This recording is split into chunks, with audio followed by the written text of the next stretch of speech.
बिस्मिल्लाहिर्रहमानिर्रहीम। ये पहला हुकूमत है और पहला वज़ीर आला है जो आज पूरा बलूचिस्तान के लिए हर डिस्ट्रिक्ट हर डिवीज़न के लिए तकरीबन कोई 3.25 लाख बोरियां दिए हैं कि गरीबों में तकसीम करो।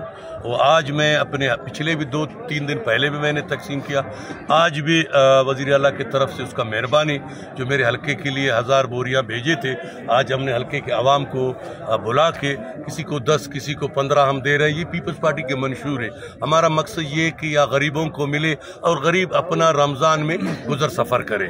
ये पीपल्स पार्टी की हुकूमत है और मौजूदा हुकूमत रोज़गार भी देना चाहता है और राशन भी देना चाहता है। वैसा मैं अगर मुझसे पूछे न कि अगर आप 20,000 लोगों को दो तो 20,000 नाराज़ हो जाते हैं, मगर मजबूरी है, हमने गरीबों को देना है। और हमारा बहुत बड़ा हलका है, लाखों की तादाद में लोग रहते हैं। हम तो ये नहीं देखते ये पीपल्स पार्टी ये दूसरा पार्टी, जो भी गरीब है हम उसको दे रहे हैं। इस वक्त तक आज सब आपने कितना राशन लोगों में तकसीम किया? तकरीबन 3000 और भी हम देंगे अगर अवाम सब्र करे, तसल्ली करे, हम सबको देंगे। अगर घर में 10 लोग हैं, 5 ख़वातीन, 5 मर्द हैं, हम उसको देंगे। मगर अवाम जो है ना सब्र नहीं करता है। हम इंशाअल्लाह ताला हमारा मकसद यही है कि अवाम के घर पे जाकर हमने राशन देना है।